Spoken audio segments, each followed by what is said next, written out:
आप सभी को सादर प्रणाम। चुनाव विश्लेषण 2022 की इस श्रृंखला में आप सभी का हार्दिक स्वागत है। आज 3 फरवरी हो चुकी है।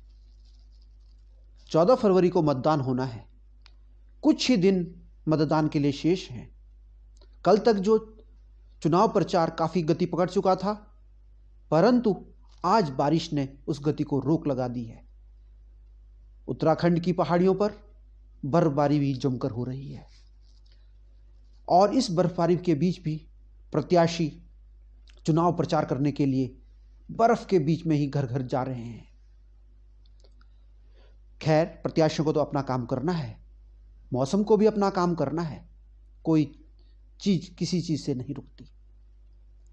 आज इस श्रृंखला में हम भी आगे बढ़ते हुए हमने चकरौता विधानसभा भी का कवर किया, विकासनगर को कवर किया, सहसपुर को कवर किया और आज हम 2 विधानसभा देहरादून कैंट और राजपुर रोड की सीट का विश्लेषण आप सबके सम्मुख करेंगे। देहरादून कैंट जो सीट है वह किसी जमाने में देहरादून सीट हुआ करती थी। उसके पश्चात देहरा खास उसका नाम पड़ा और उसके बाद परिसीमन के बाद वो कैंट के नाम से जानी गई। देहरादून कैंट सीट पर हरबंस कपूर जी लगातार 8 बार से चुने जाते रहे हैं। उनकी मृत्यु के उपरांत भारतीय जनता पार्टी ने उनकी पत्नी श्रीमती सविता कपूर को अपना प्रत्याशी बनाया है, जबकि कांग्रेस पार्टी की तरफ से सूर्यकांत धस्माना जी इस चुनाव को लड़ रहे हैं और इस सीट पर आम आदमी पार्टी से रविंद्र आनंद भी प्रत्याशी हैं। 2017 की अगर बात करें तो 2017 में इस सीट पर हरबंस कपूर जी ने सूर्यकांत धस्माना जी को हराया था। 2012 में भी हरबंस कपूर जी ने कांग्रेस के देवेंद्र सेठी को परास्त किया था।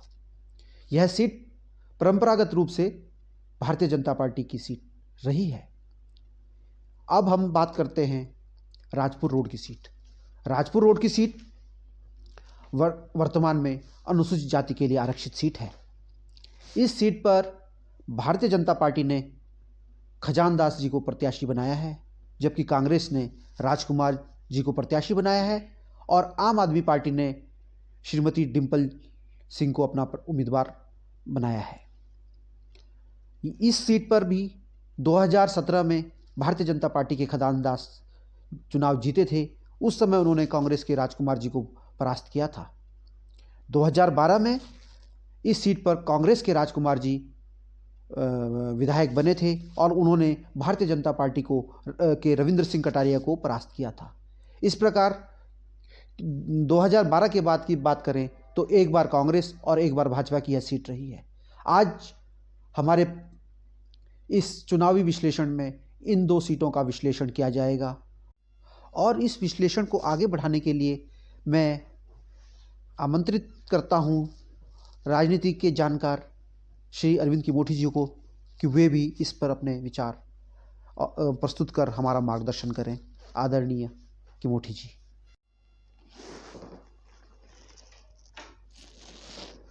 नमस्कार।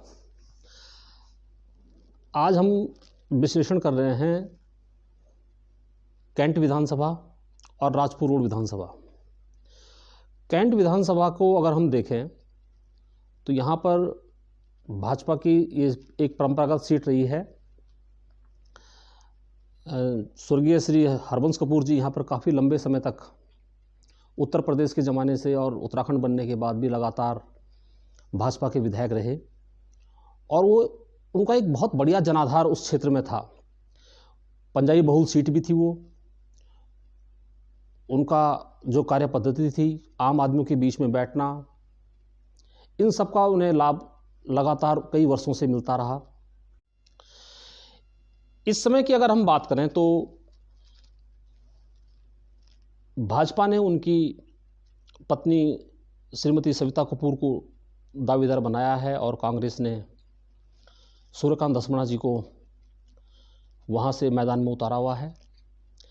सूर्यकांत धस्माना की अगर हम बात करें तो सूर्यकांत धस्माना इससे पहले भी वहाँ से 2 चुनाव हार चुके हैं। मेयर का चुनाव वो देहरादून से हार चुके हैं। तो सूर्यकांत धस्माना के लिए ये चुनाव करो या मरो की स्थिति में है। कांग्रेस के लिए अगर सबसे ज़्यादा निगेटिव इस सीट पर कुछ मुझे लगता है तो वो ये है कि एक कहावत है कि घर किसी गली में घर 12 हैं और पहरेदार 13। चुनाव से पहले की अगर हम बात करें तो कांग्रेस के पास लगभग इसमें दावेदारों की लिस्ट बहुत लंबी थी और उत्तराखंड में हालांकि हर सीट पे यही हाल था कि दावेदार ज़्यादा थे, लेकिन कुछ सीटें जैसे इससे पहले हमने और सीटों की बात करी, हमने विकासनगर विधानसभा की बात की, हमने सैंसपुर विधानसभा की बात की। कांग्रेस यहाँ पर अपने जो अन्य दावेदार थे जिनको टिकट नहीं मिला उनको समझाने में सफल रही। सैंसपुर विधानसभा में भी वो काफ़ी हद तक समझाने में सफल रहे। विकासनगर विधानसभा में भी कांग्रेस ने जो और दावेदार थे उनको अपने साथ मिला लिया। लेकिन कैंट विधानसभा में मुझे लगता है कि जो अन्य दावेदार हैं, सूर्यकांत धस्माना जी को छोड़कर जो अन्य कांग्रेस के दावेदार हैं, शायद धस्माना जी उनको पूरी तरह से अपने साथ नहीं कर पा रहे। धस्माना जी के साथ उनका एक पुराना इतिहास राज्य आंदोलन के समय का वो लगातार उन पर चिपटा हुआ है और उसका कहीं ना कहीं उन्हें हर चुनाव में नुकसान उठाना पड़ता है।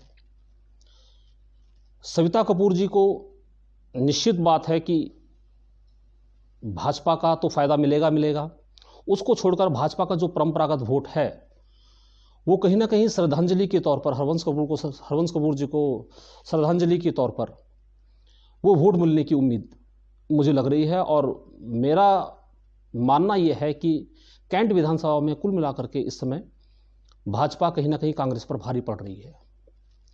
जहाँ तक राजपुर रोड विधानसभा का सवाल है, दोनों ही प्रतिद्वंदी, वो चाहे भाजपा के हों चाहे कांग्रेस के हों, भाजपा से खजानदास जी हैं और कांग्रेस से राजकुमार जी हैं।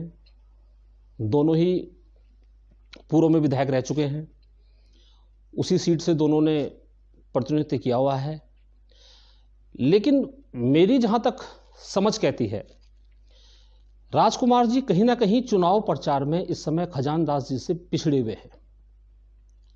वो उनकी पैसों की कमी है या कार्यकर्ताओं की कमी है या उनके उत्साह की कमी है, उसको किसी से भी जोड़ा जा सकता है। लेकिन अगर राजपुर रोड की विधानसभा को हम देखें तो राजपुर रोड की विधानसभा में खजानदास जी प्रचार में कहीं ना कहीं राजकुमार जी से आगे चल रहे हैं।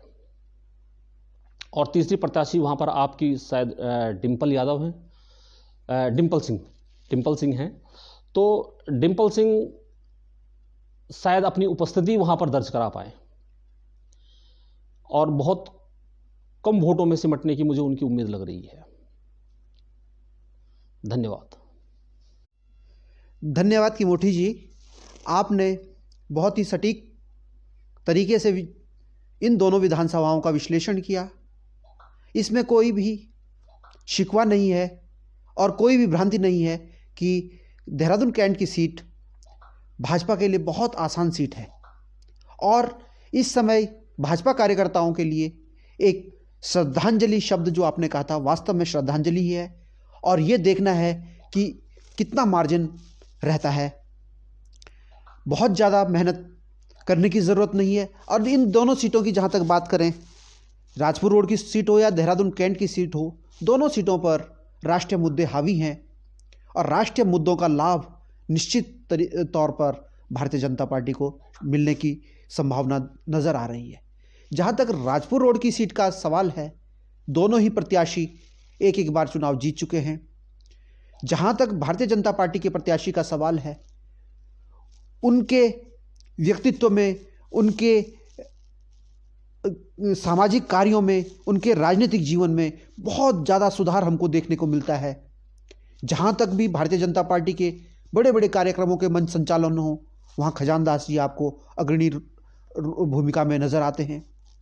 वहीं राजकुमार जी की बात करें तो राजकुमार जी भी एक ज़मीनी कार्यकर्ता हैं, हर कार्यकर्ता तक उनकी पहुँच है। अब जो बात आपने कही कि जो दोनों के प्रचार में इस समय ज़मीन आसमान का अंतर नज़र आ रहा है, वास्तव में बात सही है कि खजानदास का प्रचार इस समय काफ़ी आगे है, जबकि राजकुमार जी का प्रचार में थोड़े से पीछे हैं। खैर, कारण जो भी रहे हों, परंतु चाहे राजपुर रोड की सीट हो, चाहे कैंट की सीट हो, दोनों सीटों पर इस समय राष्ट्रीय मुद्दे हावी हैं। और जब राष्ट्रीय मुद्दे हावी की जब हम बात करते हैं तो इसका अर्थ होता है कि वहाँ पर भारतीय जनता पार्टी को वेटेज मिल रहा है। इस प्रकार हम इस निष्कर्ष पर पहुँचे हैं कि देहरादून कैंट सीट और राजपुर रोड की सीट दोनों में ही भारतीय जनता पार्टी काफ़ी आगे है। तो इस प्रकार हमारा आज का विश्लेषण इन दो सीटों के लिए हुआ है। और अंत में मैं ये कहना चाहूँगा कि यह सब चुनाव विश्लेषण है। हार जीत के लिए कोई भी प्रत्याशी उलटफेर कर सकता है और इसी के लिए चुनाव हो रहा है। अब देखना यह है कि हमारा विश्लेषण और जो नतीजे आते हैं उनमें कितनी समानता होती है। हम आशा करते हैं कि आपको हमारा ये विश्लेषण पसंद आया होगा। और पुनः आपसे वही निवेदन जो हम हर बार करते हैं, कृपया अगर आपको वीडियो पसंद आए तो इसको लाइक, शेयर और सब्सक्राइब जरूर करें, जिससे हमारा हौसला बढ़ता रहे और हम इस तरह से इस कार्यक्रम को आगे बढ़ाते रहें। धन्यवाद।